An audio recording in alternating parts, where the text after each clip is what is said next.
Si usted está afectado por el malestar de la chikungunya o sus secuelas, debe tomar Amerin. Amerin es el mejor acetaminofén del mercado, pero para complementar el efecto del Amerin, llame al 809-682-9055 y ahí el doctor Aristide Rodríguez le va a explicar qué otro medicamento debe tomar para enfrentar el malestar de la chikungunya.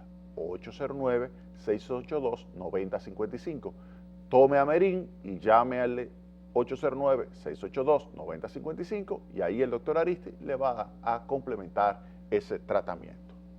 Bien, vamos entonces a comenzar lo que es el análisis de los 2 primeros años del gobierno del presidente Danilo Medina.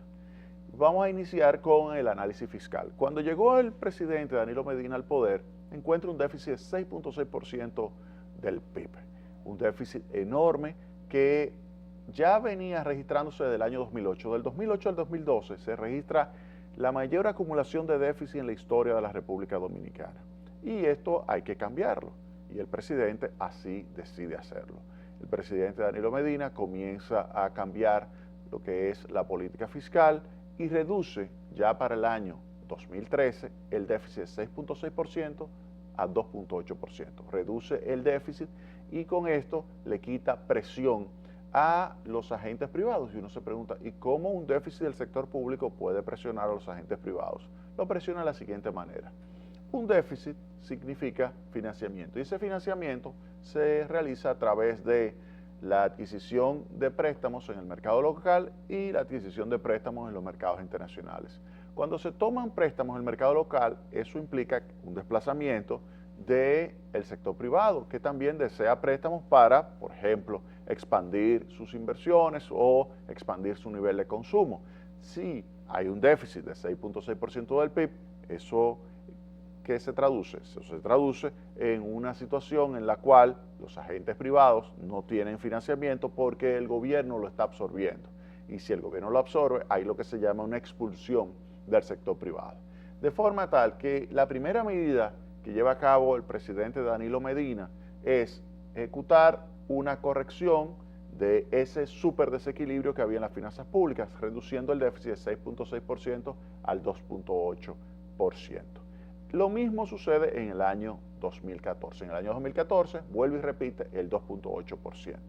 De tal forma que en promedio el déficit del gobierno general ha sido 2.8%. A ese 2.8 hay que sumarle 1.4% del PIB de déficit cuasi fiscal. Ese es el déficit que incurre el Banco Central por el hecho de que tiene que pagar unos intereses que se originaron de la colocación de una deuda que se ha estado creando porque primero hubo el salvamento bancario y segundo, una deuda que creció porque se estaba utilizando para mantener la estabilidad de precios y la estabilidad del tipo de cambio. De forma tal que ese déficit cuasi fiscal del 1.4% del PIB es un déficit que si se le añade al 2.8 genera lo que es la totalidad del déficit del sector público consolidado, sería de 3.2% del PIB. Un déficit menor que el casi 8%, porque al 6.6, si uno le añade 1.4, estaríamos hablando del 8% de déficit del sector público consolidado en el año 2012. De forma que el primer elemento de la política económica del presidente Danilo Medina es un ajuste fiscal importante. Ese ajuste fiscal lo logra a través de, uno, un aumento de las recaudaciones y dos, una reducción del gasto público. Una reducción del gasto público que le ayuda a las autoridades pues disminuir ese déficit. Ahora, hay en ese déficit del 2.8% del PIB para este año 2014, ese déficit del gobierno general, dejando ya de lado el 1.4% de cuasi fiscal, ese déficit del 2.8 incluye ahí 1.6% de transferencias que se utilizan para cubrir parte del déficit del sector eléctrico. 1.6% del PIB fue lo que se presupuestó para este año. Posiblemente suba un poquito más, porque cuando uno hace los cálculos de cuál es el déficit para este año, estaría cerca de los 1.200 millones de dólares y eso es casi 2% del PIB. De forma que ese 1.6 es probable que siga subiendo hacia finales de año y pueda terminar en 1.8 o 2%. De forma que ese 2.8% que estamos hablando del gobierno general está englobando, está, digamos, representando el 2.8 es igual a 1.6 más lo que realmente sería de déficit del gobierno. De forma que se pudiera, si el gobierno redujese el déficit del sector eléctrico, se pudiera disminuir el déficit del gobierno general de 2.8 a 1.2. Oigan bien, de 2.8 a 1.2 si no existiera el déficit del sector eléctrico.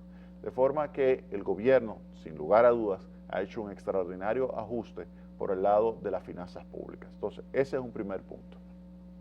El otro punto es el tema de la política monetaria. La política monetaria del Banco Central en estos 2 últimos años, al igual que en los años previos, ha sido una política monetaria que ha permitido mantener la tasa de inflación dentro del rango de inflación meta. Me explico. Mire, el Banco Central de la República Dominicana tiene ahora como esquema de política monetaria lo que se conoce como un esquema de metas de inflación. El esquema de metas de inflación es un esquema en el cual el Banco Central al inicio, o bueno, desde finales de año, para el próximo año, anuncia la meta. Y la anuncia la meta con una meta central donde dice, bueno, mi inflación para este año 2014 será 4.5% y establece un rango, estableciendo un límite superior y un límite inferior. Por ejemplo, dice 4.5% más menos 1. De forma que vamos a tener 5.5% como máximo, pudiéramos tener como mínimo 3.5%. Entonces, el Banco Central en estos 2 últimos años ha logrado mantener la tasa de inflación dentro de ese rango meta. En el año que se está, digamos, ahora mismo, que está corriendo, cuando uno ve lo que es la tasa de inflación, y uno lo puede ver ahí en su pantalla, nos damos cuenta que la tasa de inflación interanual es de 3.4% a julio. Es decir, que si uno compara julio contra julio del año pasado, nos damos cuenta de que la tasa de inflación está un poquito por debajo de lo que es el límite inferior del rango meta. El rango meta, recuerden, 4.5 más menos 1, de tal manera que tendríamos 3.5 a 5.5 y la tasa de inflación es 3.4. De aquí se desprende que efectivamente estamos dentro de esa meta de inflación. Entonces, el gobierno, a través del Banco Central, ha asegurado pues la estabilidad de precios y eso es positivo.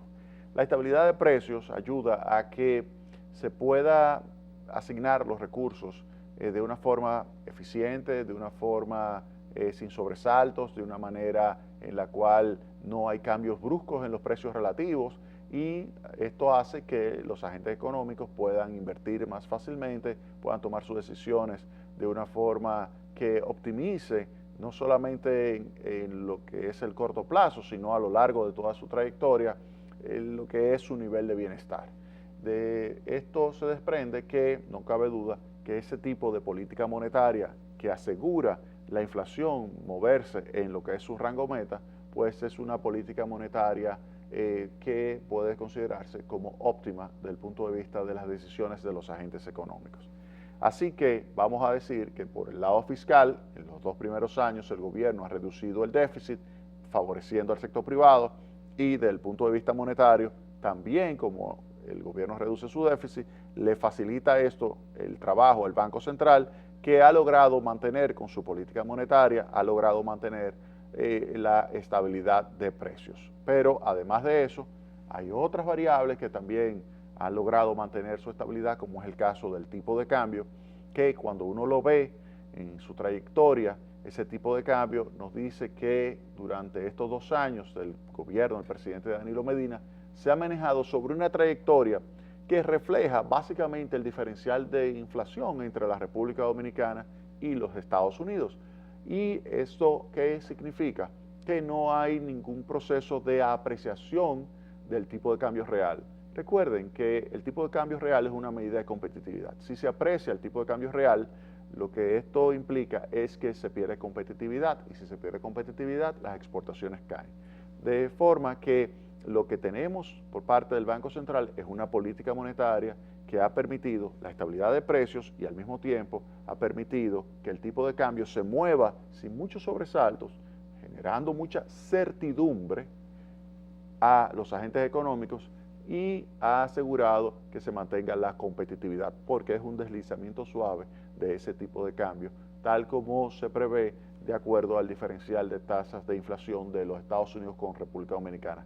Si no se desplazara el tipo de cambio de acuerdo a ese diferencial de inflación, lo que sucedería es una apreciación cambiaria y una pérdida de competitividad. Así que podemos señalar que desde el punto de vista monetario, por el lado fiscal, esos dos elementos han tenido una combinación correcta, adecuada, para que de esa forma entonces se pueda tener un crecimiento, que es lo que vamos a ver en el próximo segmento de Tecnópolis.